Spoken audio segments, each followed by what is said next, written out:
What is up, everybody? This is your boy, Teran Rodriguez, bringing you another edition of Set Point.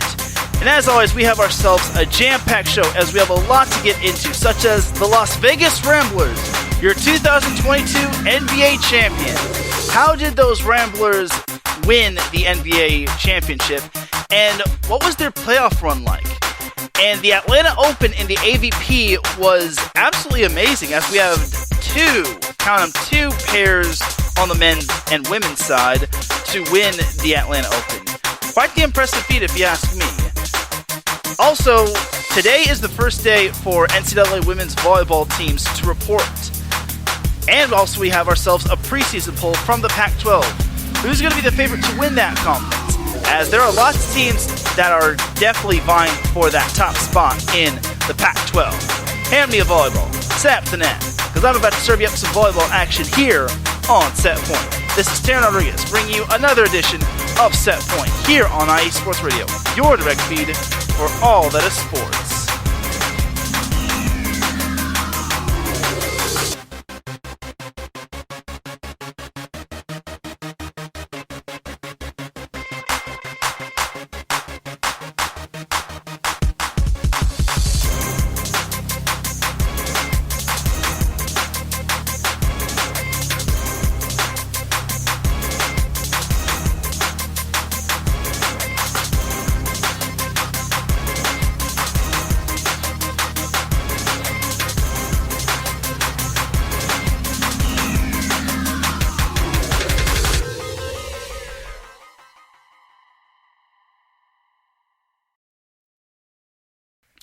And welcome all to another edition of Set Point.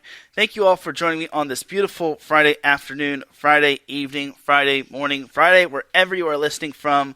Either way, you have made your way to Set Point episode 154.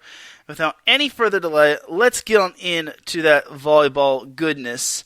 But first and foremost, Set Point would not be where it is without IE Sports Radio, your direct feed for all that sports. For the last 8 years and counting, IE Sports Radio has been bringing you amazing content ranging from interviewing legendary athletes, coaches, and other authorized media personnel to building tailor-made shows dedicated to all major sports cities around the country. All the while, we've been continuing to be by the fans and for the fans, and with your help, we're ready to take the next biggest step. When you go to our website, iesportsradio.com, you'll see a Patreon link with 5 different tiers. The first one will start out at $5 a month. This donation will get you a shout from all of our shows, and higher tiers include IE Sports Radio merchandise, access to IESRU, the podcasting university of IE Sports Radio, and even a chance to be featured on IE Sports Radio's segment of its flagship show, The Defining Moment with Larry B. Thank you, everyone, for all of your support, and thank you for making IE Sports Radio your direct feed for all of that sports. Big shout out to our Patreon supporters, Bay Area Raised Apparel, Marcus Los Great, Key to the Gate, and a donor that wishes to be anonymous. And without any further delay, let's get on into that volleyball action. So this past weekend, if you weren't on Twitter, then you missed quite a bit. If you didn't have ESPN3, you missed quite a bit. Because the NVA Playoffs were happening this past weekend, and it was something amazing. This is my first ever NVA event that I attended in person. It was quite the first, if you ask me. And honestly, I loved it. I really did like going out there. Yes, I had to book my own hotel. Yes, I basically had to do all that good stuff. I had to get my own way up there, but it was very fun. I enjoyed seeing Nick England, Ira Thor, and all those other NVA players, media personnel, coaches, you name it. So we'll start off with the first quarterfinal matchup between the Utah Stingers and the Orange County Stunners. So these two teams are quite the rivals, if you ask me, as the Stingers and the Stunners were both quite potent to face one another. This was definitely match of the week in terms of the NVA playoffs. So the first set was rather tight, as the Stunners were leading 8-6 at first, and then at the media timeout, they led 16-14.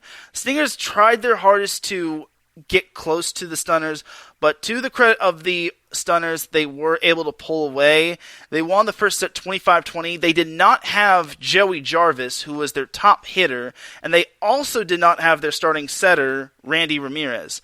Filling in at the setter position was Ignacio Roberts, and he did himself a good job for the Stunners in this match and this weekend.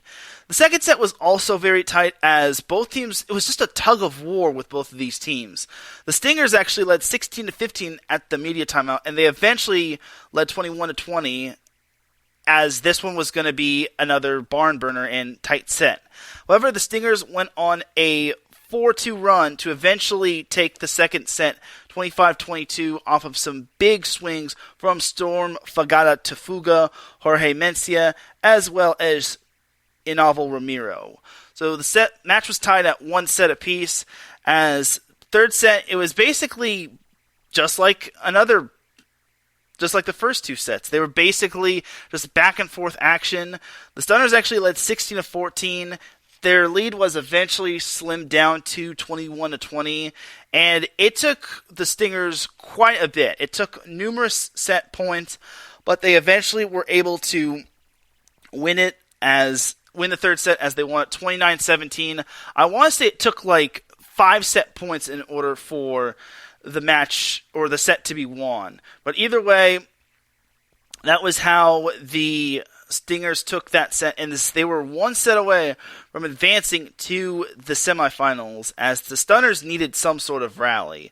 Obviously, they were down 2 of their key guys, but they needed something in the fourth set. The fourth set, the Stingers jumped out to an 8-5 lead. They eventually led 16-14 with the Stunners right on their coattails, but the Stingers were just vastly pulling away. They were up 22-19. All they needed was 3 points, and eventually they were going to the semifinals. However, you cannot discredit the Stunners. They are the reigning champions for a reason, and they have all sorts of talent outside of Joey Jarvis. They have Matt Hilling, they have Jair Santiago, they have Nick West. But the hero for me in this game was Shane Beamer, a middle blocker, and it wasn't because he had numerous kills. He actually did his damage on the service line as he had multiple serving runs in the match, and the biggest serving run came when his team was down 22-20. So eventually he helped tie the match up at 22-22, and then at that score, Beamer was able to score off of a service ace, which gave the Stunners the lead at 23-22. Eventually, the Stunners took the fourth set 25-23 off of a big rally, which was capped off by a Corey Chavers kill. And just like that, it's fifth set time. Now, in the fifth set, in the beginning, it was really tight as the Stunners led 5-3, but a 5-0 run pretty much dashed the entire hope of the Utah Stingers, and that was mainly due to Corey Chavers.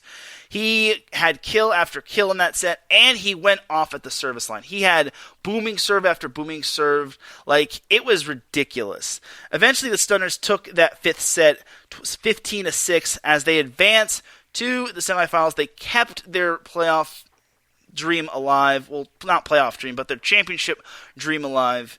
Either way, the Stunners had probably the most amazing comeback for the ages, and it was just amazing. Like, that is basically the heart of a champion right there. Like, you can't not doubt the Stunners at any point. They're one of the toughest teams to get rid of, honestly, and my goodness, it's just absolutely amazing, honestly.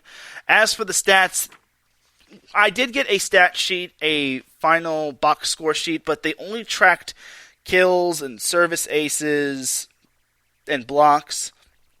I'll start off with the blocks. As a team, the Stunners had 22 blocks compared to the Stingers' 10. That says a lot about the Stunners' team, as, remember, they were the third place team from the National Conference, but remember, they finished right behind the New Jersey Freedom in its division, and they also finished behind a competitive Texas Tyrants team. There's also a Stunners team that lost Nick Amato, as he eventually became a graduate assistant coach for Long Beach State, and now he's the head coach at Golden West College. But Shane Beamer was my MVP. While his numbers didn't show it, he had 4 kills, 8 blocks, and 3 service aces. That is underratedly impressive. Yes, it's underratingly impressive. I just created a new word. Sue me. Anyway, Matt Hilling led Actually, no, Corey Chavers led the charge with 26 kills. Matt Hilling was right behind him with 17, and Nick West added 11 kills in the middle. As a team, the Stunners hit 510, which is quite impressive, and overall, it was just a great game for the Stunners. Like, they needed to play their best in that fourth set, and they got it. And hats off to Shane Beamer, man. Probably the most underrated in this tournament, if that was an award. As for the Stingers, they had 4 players in double digits in kills, as Inalvo Ramiro led the way with 17 kills. Jorge Mencia had 13 kills, and Storm Fagata Tufuga, as well as Sean Dennis, each added 11 kills apiece. Overall, it was a heartbreaking end to the season for the Stingers, but they were facing the reigning NVA champions, and most of the Stingers players were bummed out that they lost, but you gotta give them credit. They basically did all they could against the Stunners. Unfortunately, they just did not have enough sting, and when that 5th set arrived, the Stunners were riding that momentum, and Corey Chavers was basically the 5th set for the Stunners. As for the next match, we have the Texas Tyrants versus Southern Exposure out of Orlando. So the Tyrants were the second-place team from the National Conference, finishing with a 9-1 record. Southern Exposure kind of limped its way into the playoffs as they had a record of 4-6. Give them credit, though. It was basically a logjam for that third and fourth spot, because Southern Exposure, as well as the Inland Empire Matadors, the Dallas Tornadoes, and the Colorado Kraken, all were basically just beating up one another, and eventually Southern Exposure arrived as the third-place team from the American Conference.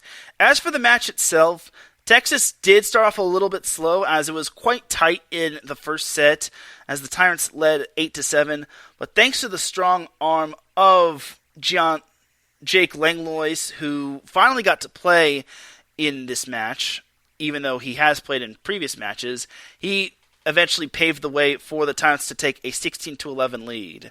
Gianluca Grasso also added some big kills, as eventually the Tyrants took the first set 25-17. It was basically just one-sided once the Tyrants got to double digits.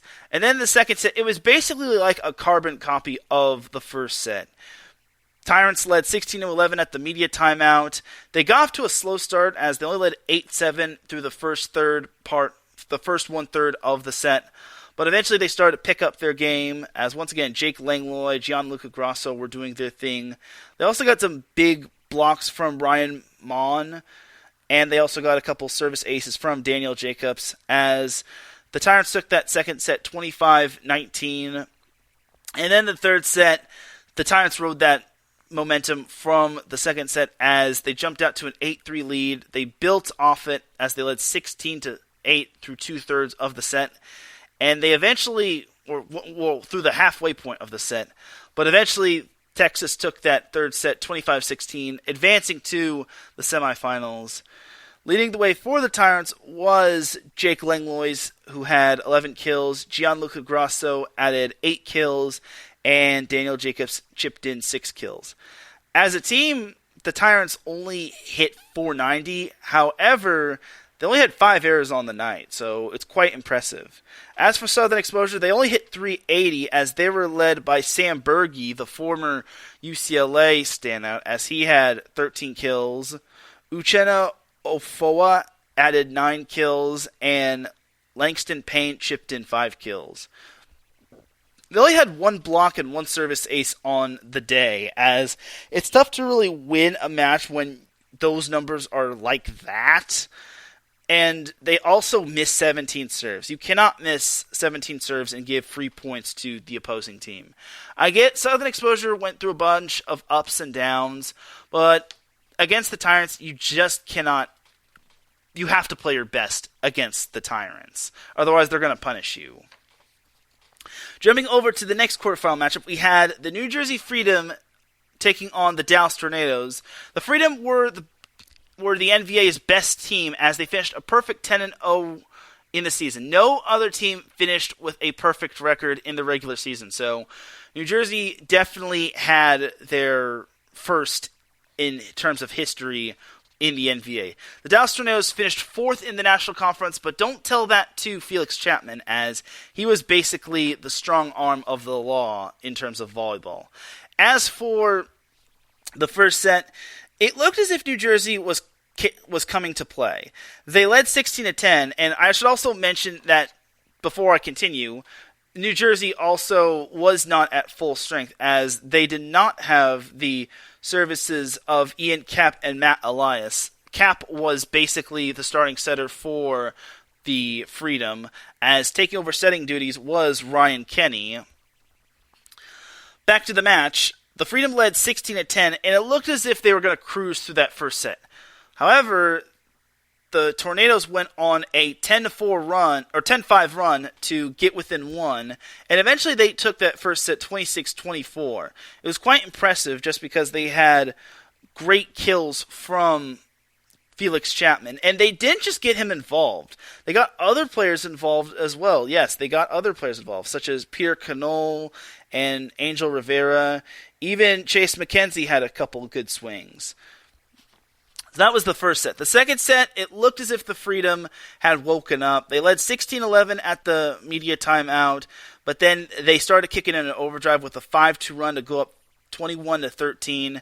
Eventually, the Freedom took the second set 25-17, and then in the third set, it was quite the same. They led 16-11, and the rest was basically like the second set, except they led 21-17 through 3/4 of the set, and they eventually took the second set 25-19, and it looked as if we were finally getting the New Jersey Freedom we were hoping to see. But the fourth set was when the Tornadoes came alive, as they led 16-12 at the immediate timeout, courtesy of Felix Chapman. He basically went off in that fourth set. He had 9 kills alone, by my count, in that third set, as eventually the Tornadoes' lead grew to 21-15 following a 5-3 run. Eventually, the Tornadoes won the fourth set 25-19, and just like that, the number 4 team from the American Conference pushed the number 5 team to a fifth set. And anything was going to happen in this fifth set, as both teams were basically going off. Now, the fifth set was quite interesting, as Joe Norman, he's another guy that could also be debated as the face of the NVA. He was basically just doing what he can to keep his team alive, as his team basically was getting kill after kill, and he had a couple of good serves as well. But it was very tight in that fifth set. The Freedom crossed 10 points first as they led 10-8, and just when the Tornadoes thought they can get close to the Freedom just had an answer for them. Eventually, it took two match points for the Freedom to close out the Tornadoes, but they eventually got the kill courtesy of Tim Fertier, as eventually the Freedom wound up outlasting the Tornadoes in 5 sets, as leading the Freedom in the match was Joe Norman, who had 22 kills, 2 blocks. And then following him was Tim Fertier, who had 13 kills, 1 service ace, 1 block. And then Daniel Venegas had 10 kills, 4 service aces, and 1 block. Overall, the Freedom hit 540 in the match, which is quite impressive. They only had 10 errors as well. As for the Tornadoes, they had 19 hitting errors, and as a team they had 11 blocks. They did have 7 service aces as opposed to the Freedom's 6. As they were led by none other than Felix Chapman, who had 25 kills, and he had 3 service aces, and he also had 4 blocks. Well, actually, no, he got blocked 4 times. He didn't have any blocks. My apologies. But Joseph Grosh had 4 blocks, and he had 5 kills to go along with it. Second in kills was Peter Canole, who had 14 kills, as well as a block. And that was basically your kill leaders for the Tornadoes. It was a valiant effort from the Tornadoes, but against the Freedom, they just fell just a bit short. Now, obviously, the Freedom did not have their starting setter, but I felt it was a little uncharacteristic by them when it came to their gameplay. I thought they would have played a whole lot cleaner of a match, but for them, it just was not clean enough. Well, it wasn't clean enough to win convincingly, but it was just clean enough to win.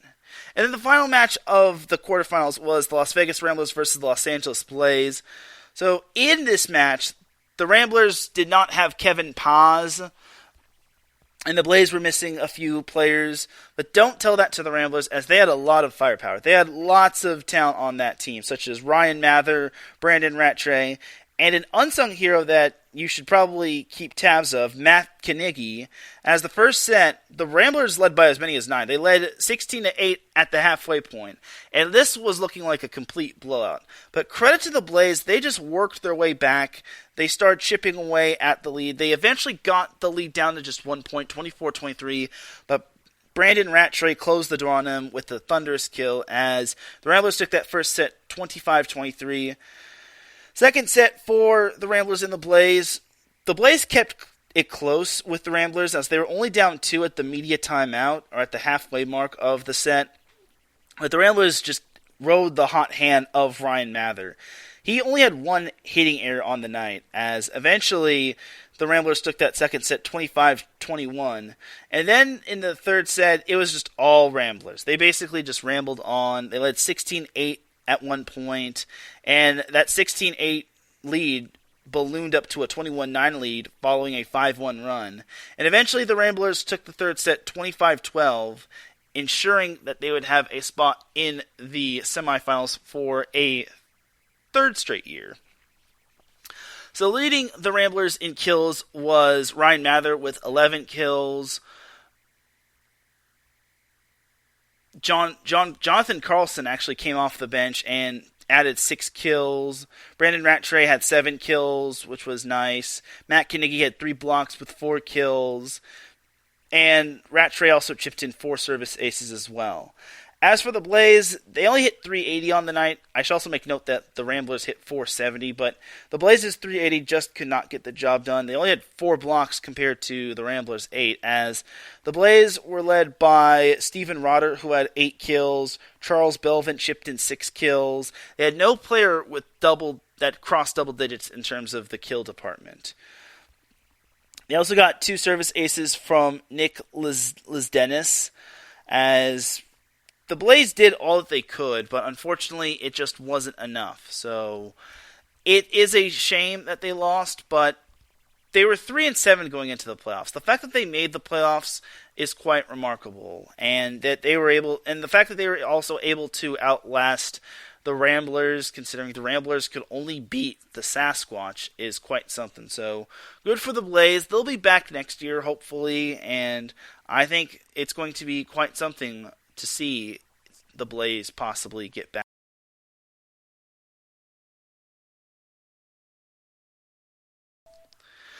Alright, sorry about that. Just need to clear my throat. Now we jump to the semifinals. So the semifinals consisted of the Las Vegas Ramblers versus the Texas Tyrants and the Orange County Stunners versus the Freedom. We'll start with the first semifinal. Ramblers versus Tyrants. Rematch of the regular season meeting, as the Ramblers' only loss came at the hands of the Texas Tyrants, as the Tyrants took down the Ramblers in 5 sets. They actually won the 5th set despite trailing 14-10, but the Ramblers did not have Brandon Rattray, and Rattray wanted to make his presence known. So the first set, it was tight, just like the previous match that the Tyrants and Ramblers were in, as the Ramblers led 8-6 through the first fourth of the set, and then at the halfway mark, the Ramblers started to turn it on as they led 16-8 at one point, and they eventually led by as many as 9. And to the Tyrants' credit, they tried chipping away at it, but it was way too little, far too late, as the Ramblers took that first set 25-19. The second set looked as if the Tyrants were actually going to make a statement, as they actually led 16-13 at the media timeout, and it looked as if the Tyrants had finally woken up. But an 8-0 run from the Ramblers ended all sorts of hope for the Tyrants, as the Ramblers just could not be stopped, as Jordan Hoppe had himself a few service aces. Brandon Rattray was just a force at the net. Matt Knigge was also a force in the middle as well. And you can't discredit Ryan Mather. Eventually, the Ramblers took the second set 25-22, as ever since they were down 16-13 at the halfway point of the set, the Ramblers went on a 12-6 run to end it. So that's quite impressive if you ask me for the Ramblers. And then in the third set, it was more so of the same. The Ramblers and Tyrants were basically tight throughout the early stages of the set. And then the Ramblers went up 16-11 as they used an 8-5 run to eventually catapult them far away as possible from the Tyrants. And following the halfway point of the set, the Ramblers ended on a 9-3 run to eventually take the fifth set and basically lock up a spot in the playoffs. And it actually wasn't a 9-3 run, but you get the point. It was a 5-3 run, but eventually the Ramblers found themselves winning the third set 25-19 as they advanced to the finals, as the Ramblers were led by Brandon Rattray, who had 15 kills, 3 blocks, and 1 service ace. Matt Knigge chipped in 9 kills and 4 blocks. And then Ryan Mather also added 8 kills. Kevin Vaz, I said pause. Kevin Vaz added 4 kills and 2 blocks following his return after he missed the quarterfinals. So overall, it was just a great overall game for the Ramblers. The Tyrants were led by Jake Langlois, who had 9 kills.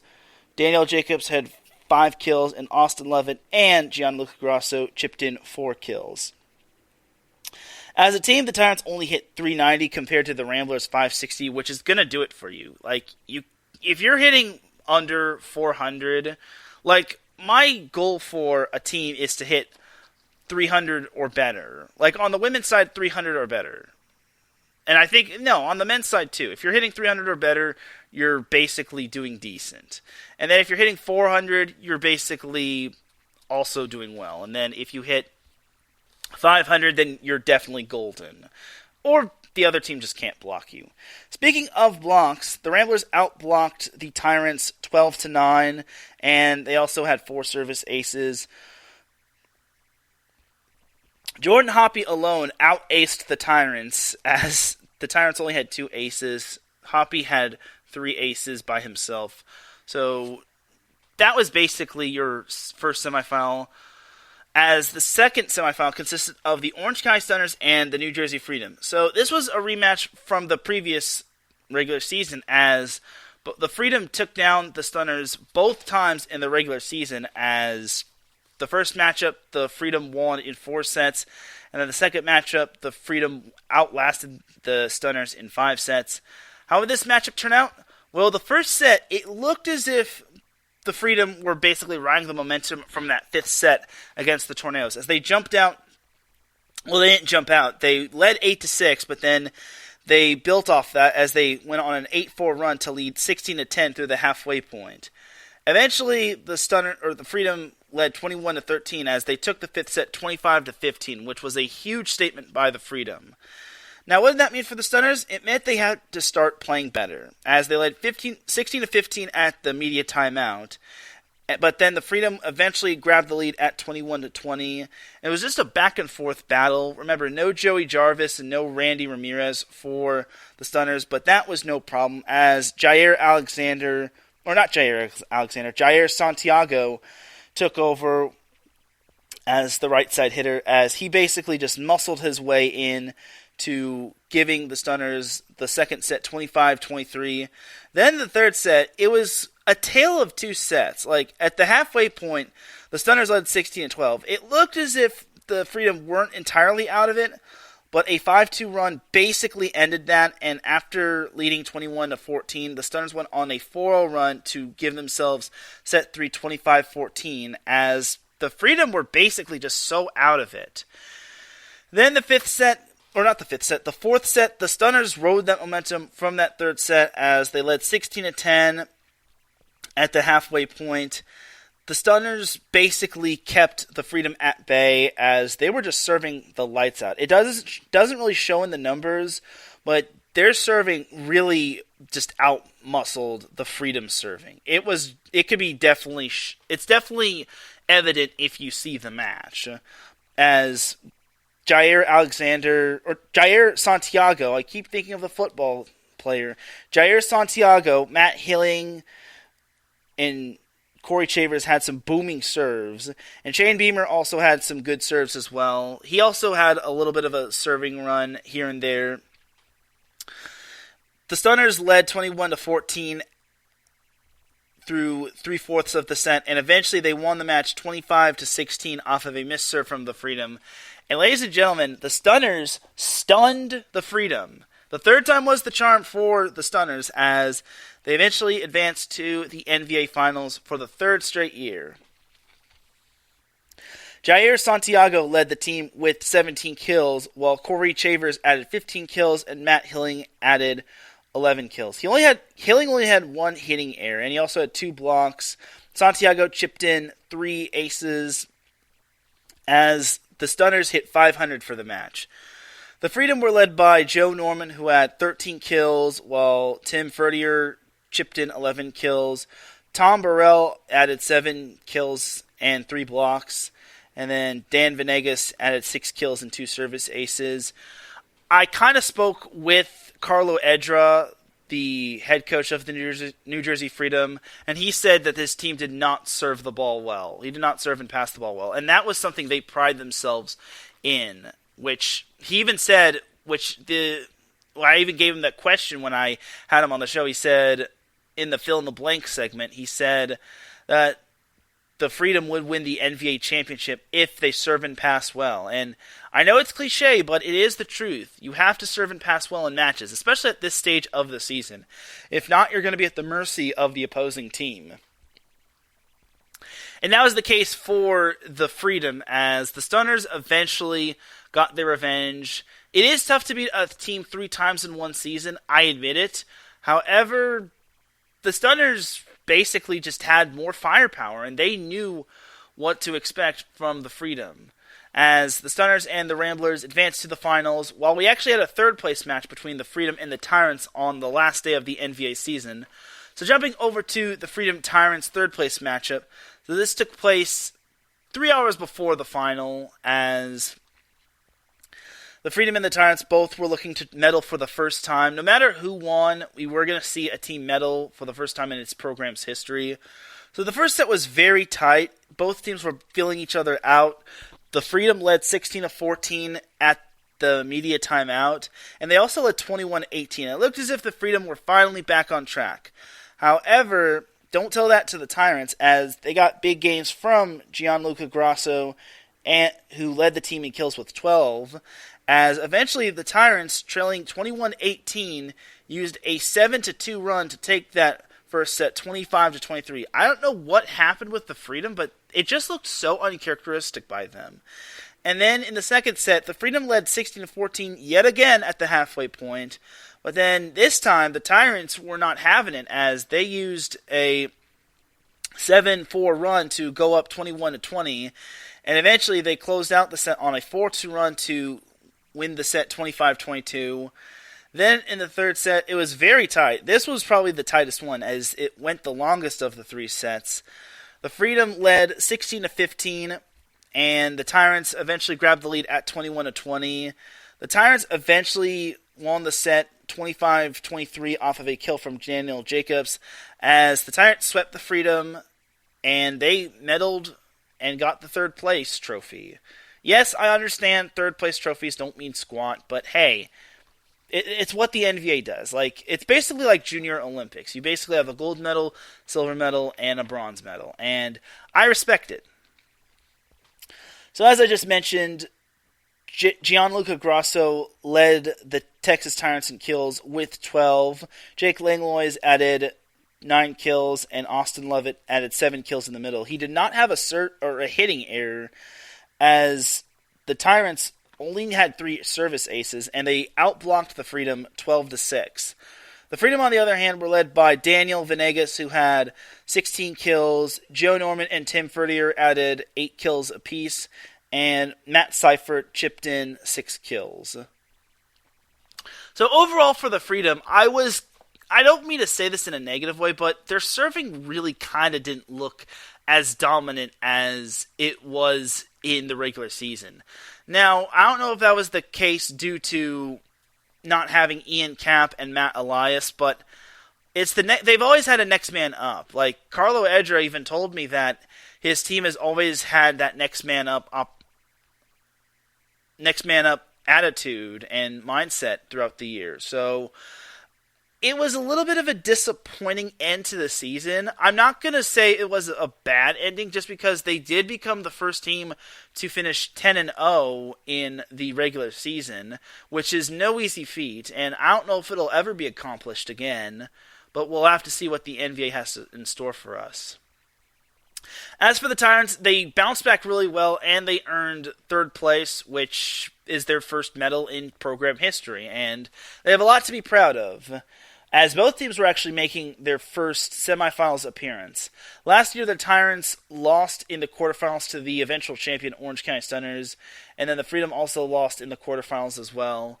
So the fact that the Freedom, who eventually had their conference locked up only to lose it to the Southern Exposure, they also have a lot to be proud of. It's just all a matter of if they'll have players coming back and if they'll definitely be having newcomers come to their team and eventually help them take that next biggest step. So I think the Freedom have a lot to be proud of. They just have to have the right mindset, and if they are at full strength, then awesome. But the fact that they weren't at full strength throughout most of the season speaks to high volumes of how gritty and resilient they are. They do have that Jersey grit, which is definitely a real thing. And then for the Tyrants, they definitely got to see Jake Langlois more often than not. They were banged up throughout most of the year, as Grasso was not 100%, Jose Malero was not 100%. Their whole team was going through some bumps and bruises, but eventually they did break through and they managed to medal, which is quite impressive. Now we gotta get into the NVA Finals. Okay, it's not that scary, but this was the finals to remember. The Orange County Stunners versus the Las Vegas Ramblers. So, rematch of last year's NVA final, as this one was quite the final to remember, as the Ramblers and Stunners were tight starting off, as the Ramblers led 16-14 at the media timeout. They eventually found themselves up 21-17, and it looked as if they were going to pull away and win that first set. But a 6-2 run from the Stunners tied things up at 23 apiece. But then a Matt Knigge kill and a Brandon Rattray kill gave the Ramblers set 1 25-23. And I feel that was kind of the turning point. If the Ramblers don't win that set, then the Stunners are feeling real good about winning that first set and taking it all the way and riding that momentum. Because if you remember last year, the Stunners won the first set in close fashion, and then they just rode the momentum all the way to the finish line, which was quite impressive if you ask me. And also the Stunners were an underdog after starting 0-3 and just not having the finish that they would like, but they eventually found themselves champions from last year. Going back to this year, second set was also quite tight, as the Ramblers kept themselves a good distance away from the Stunners. They led by, I want to say, as many as 5. They kept their average lead was basically like 3 to 4 points, which was quite ideal. Every time the Stunners had an answer for the Ramblers just responded in a big way, as they eventually took the second set 25-21. Matt Knigge was the one carrying the load, as he was the monster in the middle. He didn't even have one hitting error, and he also had 4 blocks on the day. So the Ramblers were just one set away from winning the whole thing for the first time in its team's history. Then in the third set, the Ramblers actually jumped out to a quick 3-point lead, leading 8-5. They eventually led 16-12, and it looked as if they were in the clear, as they led 21-16. They eventually had a championship point at 24-19, but following a foot fault from the Ramblers, they eventually took the match off of a Jordan Hoppy kill, 25-20. And the Las Vegas Ramblers, ladies and gentlemen, are your new NVA champions, as they basically did the darn thing. And what was more impressive about the Ramblers winning the championship is that they did so without dropping a set in the playoffs. That to me is very impressive, and I really think it speaks to high volumes of how much the Ramblers want to redeem themselves from last year. The Ramblers were led by Matt Knigge, who had 14 kills and 4 blocks. Brandon Rattray added 4 blocks and 10 kills. And then Ryan Mather added 6 kills and 1 service ace. As for the stunners, they were led by Corey Chaver, who had 11 kills. Jair Santiago added 9 kills, and Matt Hilling added 8 kills. Honestly, not to knock Matt Hilling, but I don't want to say this in a negative way, but I feel his attitude in this match could have been a little bit better. Obviously, there was a point in the first set that I understand his frustration. There was a point where he had a kill, and eventually it was waved off. It was 8-7 at the time in favor of the Ramblers. His kill would have made it 8-8, and then the referees looked back at it, and they thought that the line judge was in the way of the players, and they eventually replayed the point, and let's just say Matt Hilling was not too thrilled about it, as the head judge gave him a red card, and that means you get a point, and you basically have to watch your temper. And eventually Hilling did all that he could to maintain his composure, and I give him credit. He maintained his composure, but there was one moment where the referees had to warn him, and they could not afford to lose Matt Hilling, because if they lose Matt Hilling, then they're all but toast. Remember, this is a Stunners team that did not have Joey Jarvis, and that also did not have their starting setter, Randy Ramirez. So, I'll give the Stunners this, though. They played their hearts out. They really played their hearts out the entire playoffs. They had multiple heroes this playoffs. They had Shane Beamer, who I think was the unsung hero, because without that service run against the Stingers late in the 4th set, they don't get to the semifinals. I'm just going to lay that out there. Shane Beamer was the most underrated in this tournament. And then Nick West had multiple ways to get himself points, as well as his team. The Stunners also hit 430 as opposed to the Ramblers 470, which wasn't bad. The thing that really stood out to me for the Ramblers was their blocks. They had 16 blocks compared to the Stunners' 10. And honestly, I felt that the Stunners just ran out of magic. But I give credit to them on a fantastic season, as well as the Ramblers, who eventually won the whole thing. Now we go to the All-NVA team. So the All-NVA team is basically like the All-NBA team. So your All-NVA team consists of Michael Keegan, setter from the Las Vegas Ramblers, Jose Malero, libero from the Texas Tyrants, Joe Norman, opposite from the New Jersey Freedom, Tom Burrell, middle blocker from the New Jersey Freedom, Nick West, middle blocker from the Orange County Stunners, Brandon Rattray, outside hitter from the Las Vegas Ramblers, Felix Chapman, outside hitter from the Dallas Tornadoes, and your MVP of, I guess, the entire playoffs. The MVP of the NVA Playoffs is, and let's get a drum roll, please, Matt Knigge, middle blocker from the Las Vegas Ramblers. So that is basically your All-NVA team, and I guess your Finals MVP is none other than Matt Knigge, and he rightfully deserves it. He definitely earned his stripes, and I feel he just did a great job. I felt that he had his great moments, and I feel he really got better as the season progressed, according to his head coach, Miguel Monterola. By the way, I did catch up with Monterola following the Ramblers' win in the championship match. So here's my brief little post-game interview with Miguel Monterola following his team winning the NVA championship. This is Teran Rodriguez, host of Set Point with Las Vegas Ramblers head coach Miguel Monterola. All right, Miguel, your team is the NBA champion, having knocked off the previous champion, Orange County Stunners, in straight sets.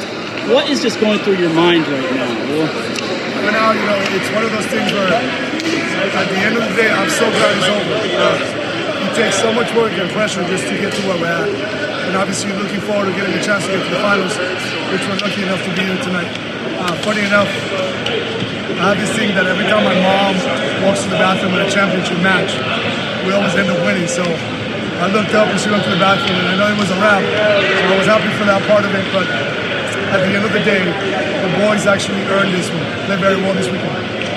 Matt Carnegie had himself a big game today in the middle. What can you say about Matt and his strong performance? Carnegie got better every single weekend. It was a joke among us from a Ramblers point of view, but every single practice and event, he just got a little bit better. That never stopped all the way to the finals. He earned the MVP, well deserved. And then Brandon Rattray continued his big weekend. What can you say about Brandon and how he's gotten better and he came up big when it mattered most? Rattray became a buyer to what I was selling. He actually bought into what I was doing. He became a huge part of my game in the last couple of months. And I told him that this weekend it would have to be a difference if we wanted to win. He didn't disappoint. He played phenomenal. And because of that, we're world champs today. Now, the Ramblers obviously having won their first ever NVA championship. How big is that for your program, and what are you looking forward to the most next season? Well, we're definitely looking forward to moving closer to where I live in order to practice. We're trying to actually get a couple more local guys that will make it a lot easier for the drive for most of them. But to be honest with you, we're just going to take this victory and have fun, and we'll talk about it in the next couple of weeks. And you're a man who wears many shirts. You're the head coach of Alicia McGill Boys Volleyball. You're the club volleyball coach at Orange County Volleyball Club, and you're the head coach of the Las Vegas Ramblers. How special is this moment for you as a head coach? To be honest with you, I just built up the fact that this is a first. So being part of a first championship for any kind of event, or high school, or college, or professional team, is a very unique opportunity. So this one was a big place in my heart. So that was my post-game interview with Miguel Monterola, head coach of the Las Vegas Ramblers. Overall, he did a great job, and there was a reason why he was the head coach for the American team in the All-Star game. Because when the Ramblers are that consistent, they're tough to slow down. They only had one loss, a 5-set loss to the Texas Tyrants. And for me, I think that loss might have actually was the turning point.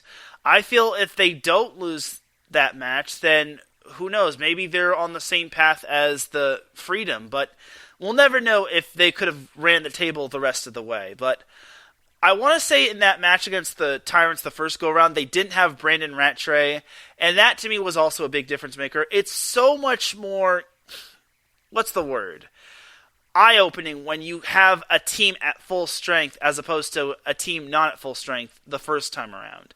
A lot of teams go through that, because a lot of these teams have players with, like, second lives. Like, basically, like, how am I going to describe this? Like, they have lives outside of volleyball. I'll just put it like that. And for me, I think that it is big that players had eventually showed up and that eventually found themselves on the team in the playoffs.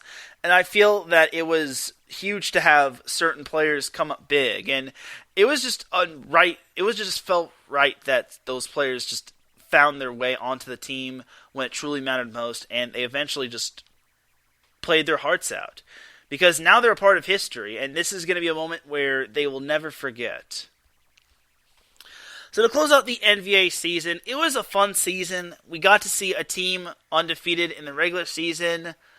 We got to see a new champion. We got to see the birth of probably an elite rivalry between the Ramblers and the Stunners. I think that could possibly be like the Lakers. Okay, I was going to say Lakers-Celtics, but that kind of doesn't make sense. Well, actually, no, it does. Lakers-Celtics, because those two were in different conferences, and the Ramblers and the Stunners are both from different conferences. So I think that could be your elite rivalry in the NVA. I was going to say Stingers versus the Stunners, but that could probably be classified as, I don't know, maybe Sixers-Lakers. I don't know. At this point, I'm just comparing rivalries. But overall, that's basically it for the NVA. My experience, however, it was amazing. I loved covering the NVA. Even though I was upstairs basically just live tweeting, I enjoyed live tweeting, and I basically enjoyed being a part of this whole thing.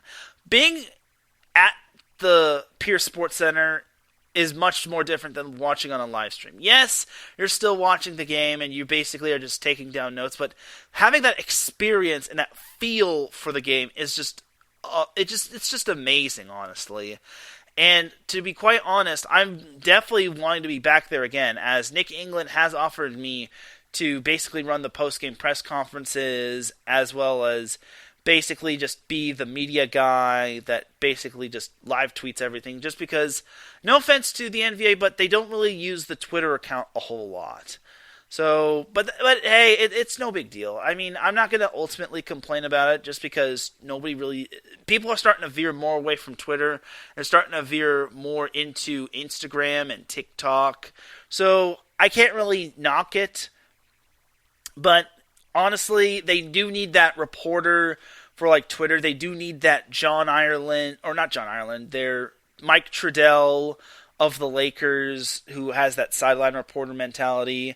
Even though I'm not a sideline reporter, I don't do sideline reporting. I just ask questions in post-game press conferences. And for purposes of this show, I'm not going to go over all of the post-game press conferences. I just did my whole little post-game interview with Miguel Monterola, and that's pretty much it. Just because if I went over all of the post-game press conferences that I was a part of, this show would basically be longer than an hour. Like, we're already near an hour, and we're not even into the AVP or the NCAA women's volleyball segment. But to close out the NVA season, it was a fun season, and I really can't wait for 2023. Keep on the lookout, however, for more adventures of Set Point and the NVA. And I'm looking forward to 2023. I already missed the NVA, but I'm just so happy to be part of it, and I'm ready to be a part of the experience again. So that's going to do it for the NVA portion of the show. Let's take ourselves a quick little commercial breaky break. When we come back, we will have a recap of the AVP's Atlanta Open, and then we'll also have a breakdown of the Pac-12 preseason polls as who is the favorite to win the Pac-12 this season in women's volleyball. So you are listening to Set Point here on IE Sports Radio, your direct feed for all that sports. We'll be right back after this.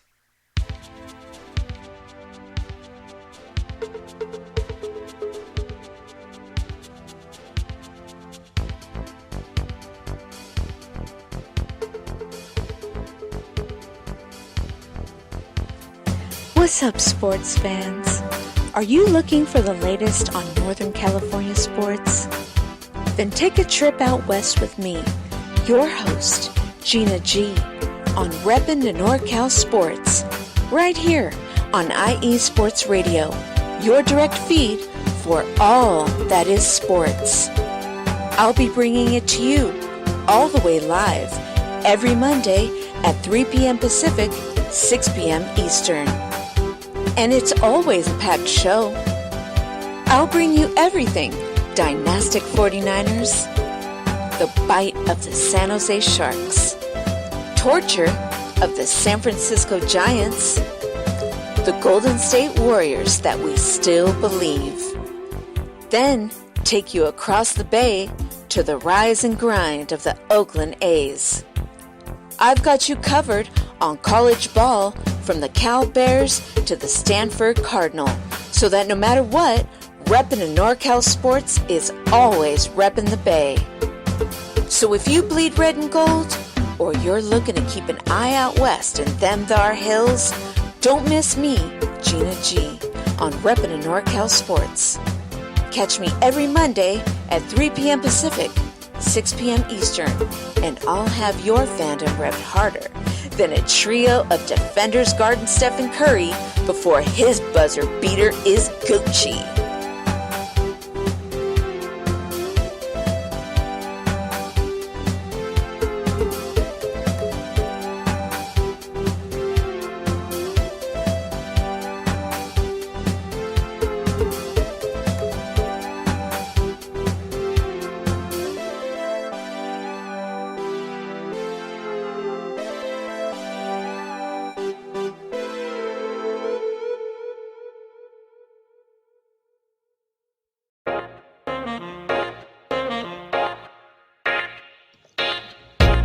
What is going on, everybody?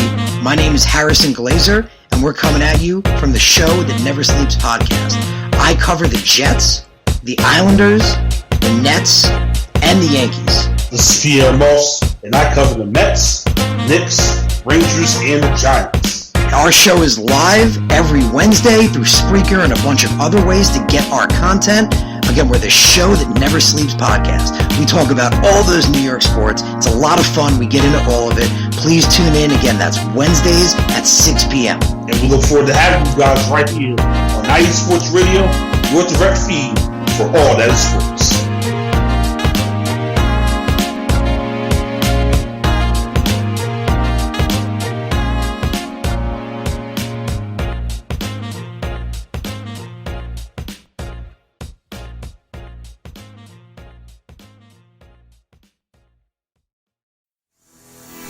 Sports fans, do you like teams that are tough, cities that are tougher, and fan bases that are passionate about their teams?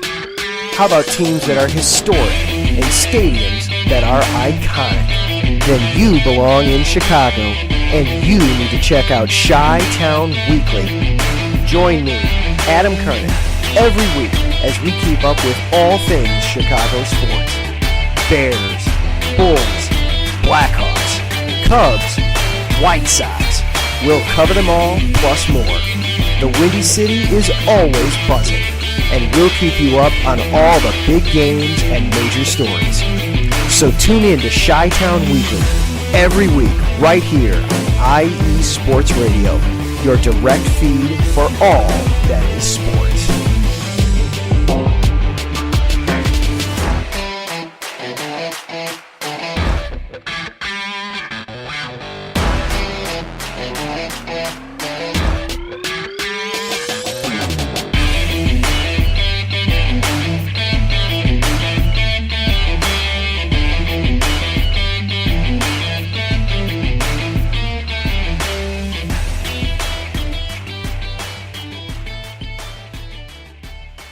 With segment number 2 on Set Point here on IE Sports Radio, your direct feed for all the sports. Definitely check out all of our shows, such as Reppin' to NorCal Sports with Gina G, the show that never sleeps with Pierre Moss and Harrison Glazer, and Chi-Town Weekly with Adam Karnick.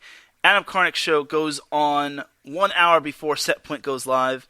Also got to give a shout out to Adam Karnick in advance because next week is episode 100 for Chi-Town Weekly.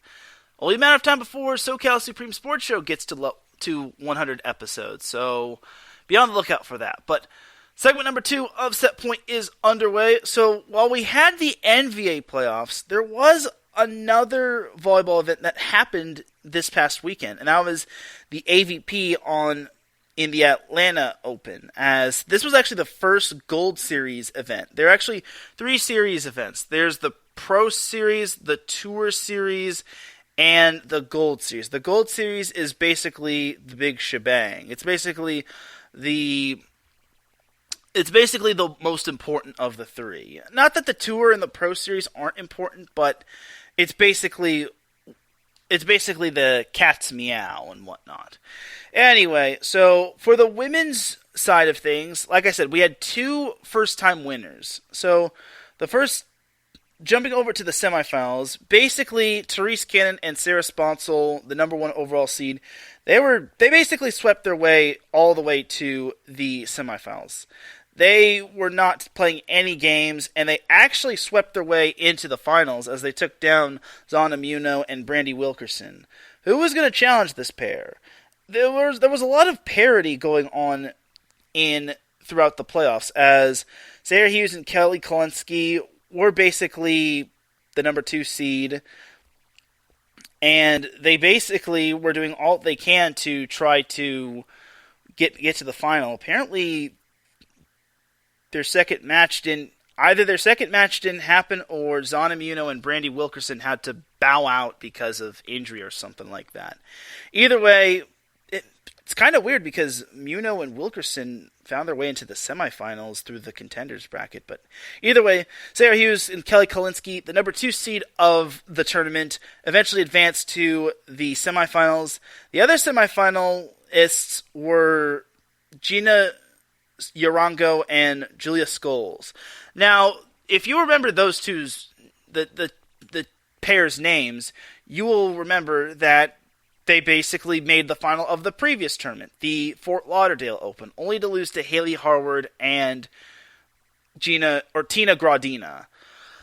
So they were on a mission to make the final for the second straight tournament, but they did lose to Hughes and Kolinsky in the second round, so they had to go through the contenders bracket. But fortunately for them, they made it all the way to the finals, and they eventually swept Sarah Hughes and Kelly Kolinsky to advance to the final. And in the final, it was a barn burner, as it had to go the distance. It had to go to a third set, and Scholes and Urango basically, I wouldn't say basically, but they were eventually having their way with Cannon and Sponsel. They led 14-12 at one point, and they had the championship point. However, to the credit of Cannon and Sponsel, they tied it up at 14 apiece. But also to the credit of Scholes and Urango, they scored the next 2 points as they eventually made it past the freeze rule, and they won the third set, 16-14, winning their first ever AVP tournament. So it was quite impressive to see a new champion.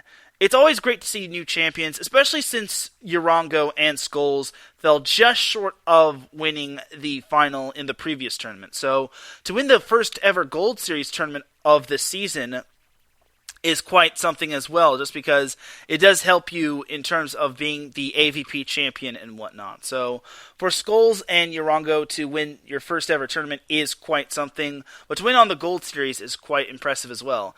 What else is impressive is the team that they beat. They beat the number 1 overall seed, and keep in mind that Sponsel and Cannon did not lose a set going into the final. I was very impressed by Gina Urango and Julia Scholes. It was high time they won a tournament. I wouldn't say I was pulling for them, but I would also say that it was high time that they won a tournament. They were long overdue for a tournament. I want to say Urango made the tournament for the past 6 times. She was a AVP finalist the past 6 times. She lost every one. Now she can add this to her resume, and she is basically an AVP tournament champion. And credit to Julia Scholes, who obviously came out of college. She's kind of had a long road with injuries, concussions, bouncing from different colleges. She eventually found her home at USC. She helped the Trojans win 2 national championships back-to-back, and now she's an AVP champion as well. And beating Sarah Sponsel and Therese Cannon, who both have meshed well with one another the past few seasons, is really impressive. I really think that Urango and Scholes is definitely a pair not to sleep on. I really think they have that potential. And don't be surprised if they move up in the overall AVP standings, because all the pairs get a certain amount of points. I actually do need to go back and look at who's the pair that is on the verge of winning the AVP overall championship in terms of points. So as for the men's final of the Atlanta Open, Theo Brunner and James Schalk were the number 1 seed, but unlike Therese Cannon and Sarah Sponsel, they actually lost in the second round. They got swept by Evan Corey and Bill Kolinsky, the husband of Kelly Kolinsky, in straight sets. So I was very surprised that happened. But fortunately for Theo Brunner and James Schalk, they eventually won their way through the contenders bracket, and they eventually found themselves in the semifinals, where they would face Chase Budinger and Troy Field. As for the other semifinal, this semifinal was a little surprising, as the semifinal consisted of Phil Dalhouser and Casey Patterson, and Paul Lotman and Miles Partain. Now, Partain is on the UCLA men's volleyball team, the indoor team, while Paul Lotman is kind of a veteran. But back to Dalhouser and Patterson, it was quite stunning to see Dalhouser and Patterson losing in the second round. I want to say Dalhouser and Patterson are basically very compatible with one another. I don't know if they have been paired up with one another throughout the entire AVP or their entire careers, but Patterson and Dalhouser on the same team is quite the 1-2 punch. I really think it's quite the amazing pair, if you ask me. So for them to lose in the second round was rather surprising. They did lose in 3 sets, I'll give them that much, but it just looked weird that they just lost. And apparently, it looks as if the AVP is slacking because they didn't update their winners bracket semifinals, their winners bracket like semifinals. So I'm disappointed, AVP. Why are you not updating your scores? Anyway, so over to Phil Dalhouser and Casey Patterson. They actually won their way through the contenders bracket, and they actually did get a rematch with Miles Partain and Paul Lottman. However, just like the first time, Lottman and Partain won the match. It actually went past 14, if I'm not mistaken, as Miles Partain and Paul Lottman beat Phil Dalhouser and Casey Patterson 17-15 in that fifth set. Dalhouser and Patterson won the first set 23-21, but then Lottman and Partain took the second set by quite a bit, 21-15. So the fact that Lottman and Partain was able to make their way into the final is quite something. And then as for the final itself, it also went the distance, but unlike Lottman and Partain's previous three-set bout with Phil Dalhouser and Casey Patterson, this one didn't need to go past 15, as they won the third set 15-9 over Theo Brunner and James Schalk, as the number one seed went down in the final, as, my goodness, we have ourselves another pair that wins a new AVP tournament. So Paul Lottman and Miles Partain, the rookie and the vet, basically teamed up, and they won the first Gold Series of this season. The first Gold Series tournament of this season. So I'm really impressed by the parity we have in the AVP. It's not one pair just crushing the competition. I'm not against it, but at the same time, it's good variety to see other pairs win, just because no one wants to see the same dominance throughout the AVP season year after year. It's not fun, if you ask me. I like seeing variety and other teams winning at all costs. Lottman and Partain also lost the first set to Brunner and Schalk 21-17, but then they dominated that second set for the most part, winning 21-14, and eventually the two won the third set, which paved the way to them winning the whole tournament. So I'm quite impressed by Partain and Lottman. I really think that they have lots to be proud of, and it's quite amazing. I just feel that they need to make a statement, and honestly, they were able to do so in this tournament. And winning the Gold Series tournament is a huge deal because, again, when you're winning your first ever title, it's one thing, but the Gold Series is basically a whole different animal. It's basically the best of the best, the creme de la creme. And also in Atlanta, there was actually some weather delays, so the fact that there were some weather delays and they were still able to get past that whole thing and win the whole thing is quite amazing. So hats off to Miles Partain and Paul Lottman on winning the whole thing. And going into the road to Phoenix, when it came to the current women's standings, we had in the top four Therese Cannon and Sarah Sponsel at number 1, Sarah Hughes and Kelly Kolinsky at number 2, Betsy Flint and Kelly Cheng at number 3, and Kristen Nuss and Taryn Cloth at number 4. And then on the bubble, 1 through 4 consisted of the Maestrini girls at number 1, Zana Muno and Kelsey Wickerson at number 2. I'll eventually find out her. Brandy Wilkerson and Zana Muno at number 2. Gina Arango and Julia Scholes at number 3 on the bubble, and then Haley Harward and Lauren Fendrick at number 4. Now, the number 4 on the bubble team, Harward and Fendrick, I feel is kind of there just because Harward... Okay, I won't say this negatively, but Harward did win the tournament with Tina Gradina. I'm not sure what happened with Lauren Fendrick, but... what can you do? They're on the bubble. I'm not going to complain about it. I'm not going to argue with it. They're on the bubble. So, with Yarango and Scholes winning the Gold Series tournament, I really think that could catapult them up to the top 4. If not, catapult them up to on the bubble in number 1. So, that's quite impressive when it comes to Julia Scholes and Gina Yarango being an on-the-bubble pair, and now they have basically put themselves in the status of not being slept on the rest of the way.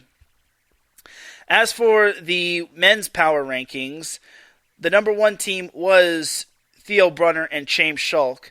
Number 2 was Tri Bourne and Trevor Crabb. 3 was Casey Patterson and Phil Dalhouser. And 4 was Team Taylor, or Taylor Sander and Taylor Crabb. On the bubble was Troy Field and Chase Budinger at number 1. Miles Partain and Paul Ottman at number 2.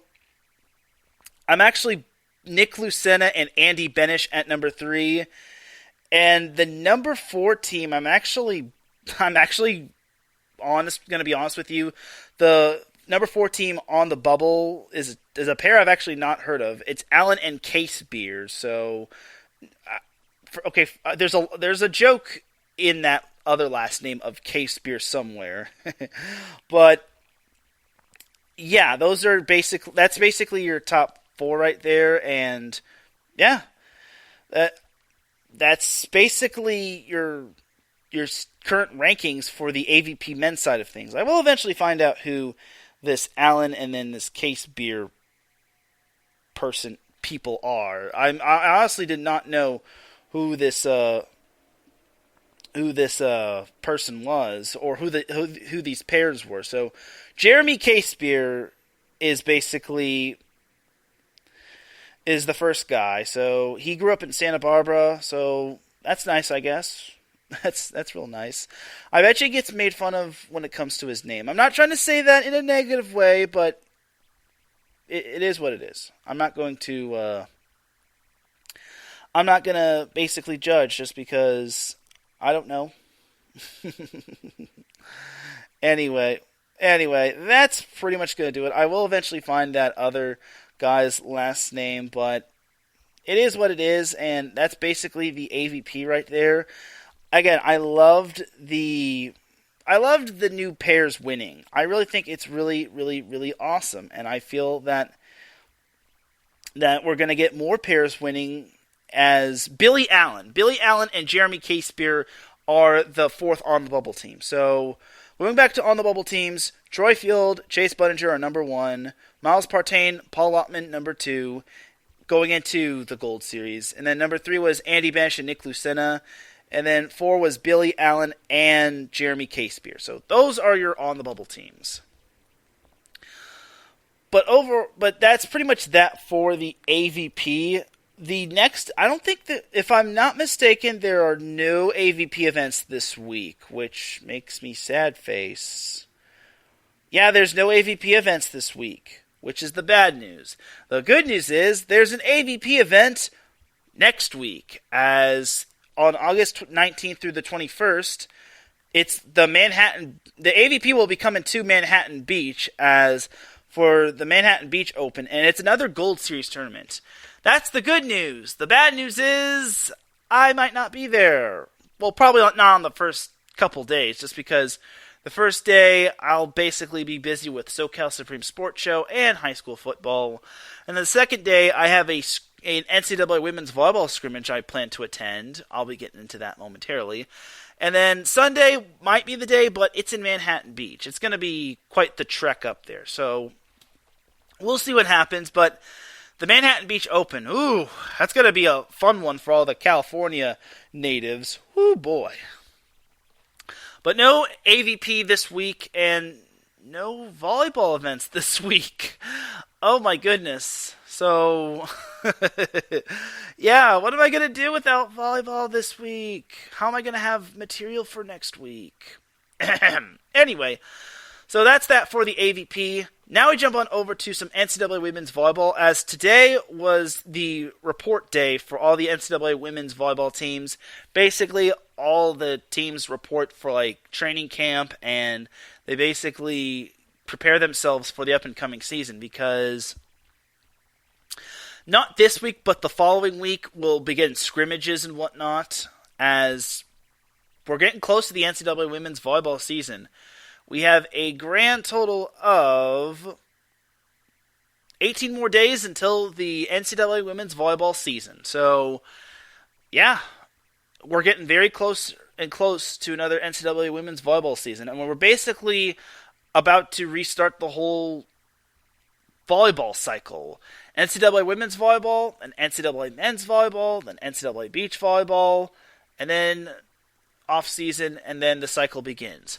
Whereas for me, the cycle goes NCAA women's volleyball, NCAA men's volleyball, then that overlaps with the NVA, then NCAA beach volleyball, and then I want to say a little bit of AVP right on top of NCAA men's volleyball as well as NCAA beach volleyball, if not just after NCAA beach volleyball, but I digress.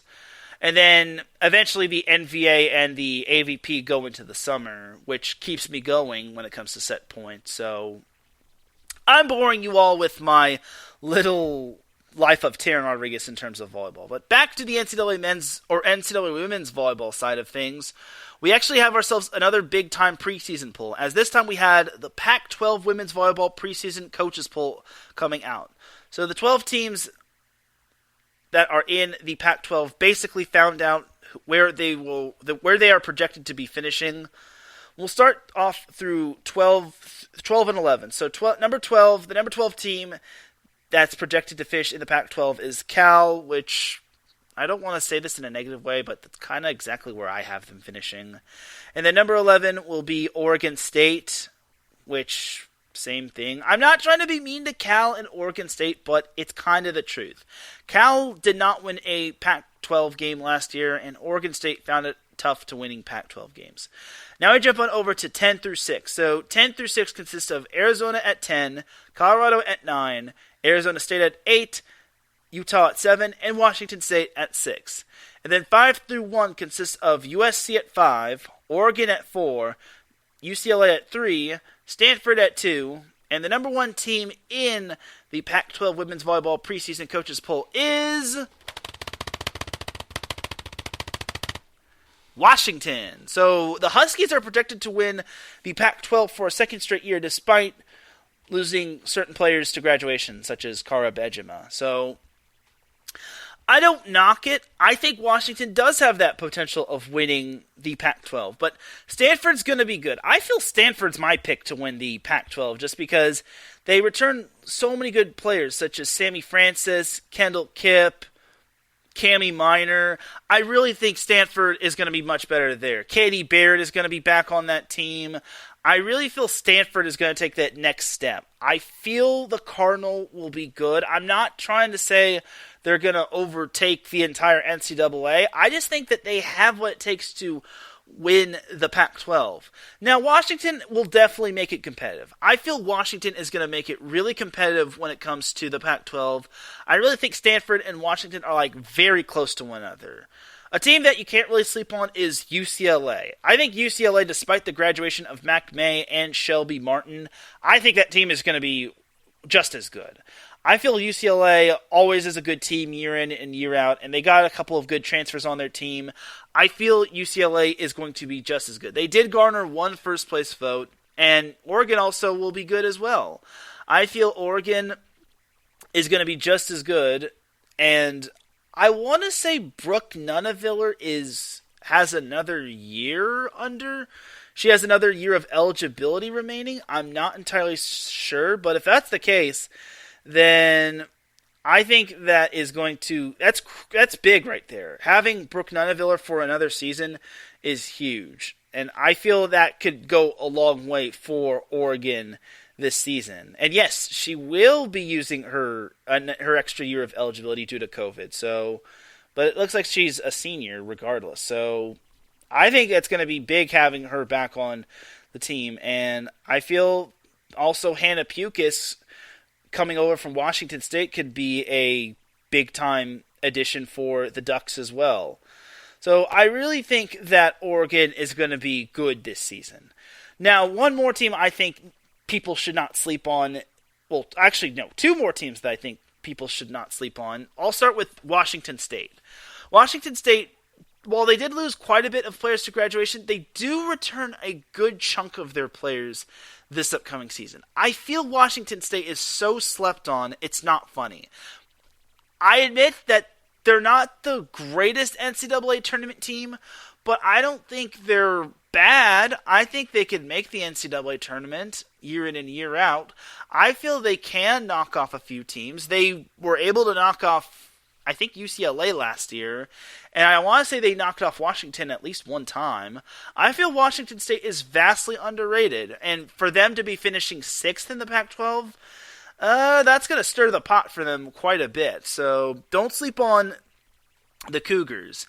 And then my last team that is underrated, in my opinion, I'll give honorable mention to Utah. I feel Utah is underrated as well. I feel they do have a good team under, I think her name is Beth Laramie, if I'm not mistaken. Either way, I feel Utah has a good team, and with quite a bit of their team returning, despite Danny Drews graduating, I think that is going to be tough to stop. I think Utah will be tough to stop. I think that could be your most underrated team right there. So I feel Utah is going to be just as good, is going to be good, if not better than last year. Now, do I think they can go deep in the NCAA tournament? That remains to be seen. But I definitely feel that Utah is a little underappreciation. And I almost got it. Beth's last name is Beth Lanier. Either way, she does a great job with Utah's women's volleyball team. But now for my last underrated team, it is none other than USC. USC has Skylar Fields on their team. And they also have the number 2 recruiting class according to Volleyball Magazine. I'll get into that next week. But USC, I feel, has a lot to prove this year. Brad Keller has a good class. They have Adonia Famuina, and then they have this other girl that's like from Long Beach Poly, and her dad, I think, played for USC in terms of football, if I'm not mistaken. I'm blanking on the name, but Adonia Faumina brings a lot of height to the table for USC, and I think that's huge right there. And I'm not just saying that as a pun. I'm just saying that because I think USC has what it takes. Riley McInnes, that's her name. Riley McInnes, I think she's going to bring a lot of height to the middle blocker position. And USC already has a good team. They have Mia Tuaniga on their team, and for those of you that live under a rock, Mia Tuaniga is the younger sister of Josh Tuaniga, so I really think USC has a lot to prove this year. USC, in my eyes, them being a storied program, they have to prove themselves this year. They've missed the NCAA tournament the past couple seasons. The post-COVID season is understandable just because they had to cancel a bunch of games. They didn't have their full team. They were basically rusty in their first match against Oregon State of all teams. And then last year, they probably narrowly missed the playoffs, the NCAA tournament, even though they weren't the first 4 out. But last year, they just did not have they didn't beat anyone until the end of the season when they beat UCLA. They didn't beat a team with an RPI they did not beat a team in the top 90 with an RPI, in terms of RPI. That speaks to high volumes. I know I'm getting too analytical about that, but at the time when they beat Colorado, they were not in the top 90. So for USC, they have a lot to prove this year, and I think they're able to rise up to the challenge. I really think that USC does have a good team, and Brad Keller is a good coach. The only problem is that sometimes they're just not able to put together the most ideal match. Like, for instance, last year they lost 2 5-setters to Oregon. That would have been huge had they beaten Oregon. That probably would have propelled them to making the NCAA tournament, but unfortunately for them, they didn't. And it's disappointing because I think USC has a good team. I really think that their team has some talented and promising players. It's just that it's all about getting everyone on the same court with one another and basically just, not losing games when it truly matters the most. And obviously having they need to I feel that not having they need to figure out which player is going to play and not just shuffle around everything. Like last year when they couldn't decide if Shannon Scully was going to play libero or if she was going to play outside hitter. Either way, they basically have their work. They have their work cut out for them this year, but I definitely think that their youth can take them far. And then they also have some, They have some veteran, experienced players such as Lindsay Miller, who transferred from Notre Dame. And then, like I said, Mia Tuaniga was a catalyst last year. And then Mimi Veska is also returning as well. I really think that USC can make the NCAA tournament. And more importantly, maybe make a deep run. But I'm not going to put my money on it. So I feel USC is going to go through some growing pains. But at the same time, I feel they're going to have some success. I think they knock off a top 15 team this year. At least 2 top 15 teams this year. Who are those teams going to be? That all depends. The top 15, the top 25 preseason hasn't even been revealed yet, so I can't even judge that. So I'm kind of banking on USC to have a big year. I really think they have the potential, and their schedule does scream somewhat tough. They face a couple of NCAA tournament teams from last year, such as Hawaii, Kentucky, and Creighton. I feel, like I said, they have potential. It's just that it's all about the players stepping up and not losing games when it truly matters the most. Because if you're falling behind in terms of wins and losses, you're going to have a tough time keeping up with the rest of the NCAA. Last year, the loss that really hurt them the most was Denver. And that team isn't even in, they're not even in a Pacific Coast Conference like the Mountain West or the Pac-12 or anything. That team resides in the Summit League with UMKC and South Dakota and North Dakota State, etc., etc. So overall, for USC, they have to win. They have to have their win-loss total be quite significant. I think 20 wins would be better just because finishing barely 500 and having to schedule Princeton to get your record to 500 is not ideal. So for USC, I expect good things out of them, but it's going to take them time to be really good like they were in the past. So that is that for my Pac-12 women's volleyball breakdown. And ladies and gentlemen, that is going to do it for this week's episode of Set Point. You already know what time it is. It is time to drop that beat, as I'm about to dip like a banana in chocolate. You feel me? Thank you, everyone, for tuning in to Set Point. I really do appreciate you all tuning in. If you listen live, I appreciate you. If you listen on the playback, I appreciate you. If you listen at work, I appreciate you. If you listen at any time, any place, anywhere, I appreciate you. Big shout out to Davidson Crooks. I didn't give him the shout out, but he was in the chat room. I appreciate you tuning in, good sir. I appreciate Patty Bax, who's also listening as well. I really do appreciate all that you do for iSports Radio. Definitely do check out her blogs. Next week is the Season 3 finale of Set Point. Yes, Set Point still does seasons. Deal with it. I don't care what your whining is about. Set Point is going to do seasons. Fight me if you don't think I'm wrong. But anyway, next week is the Season 3 finale. It'll be a little bit tough to discuss volleyball when there's no volleyball happening. But I will make do with what we've got. Also, there's going to be a big announcement next week on Set Point. So for everyone here at IE Sports Radio, this is Teran Rodriguez signing off. You all have yourself a great rest of the weekend. Even though there's no volleyball, definitely check out volleyball action. High school volleyball is on the horizon as there's going to be the Kate tournament I'll be going over. Next week I'll also be going over the top recruiting classes in NCAA Women's Volleyball of 2022. All that and more on Set Point next week. Take care, be safe. I'll see you all Friday or Saturday for the SoCal Supreme Sports Show. But until then, see you all Saturday for SoCal Supreme Sports Show, and enjoy the week and be safe. Peace!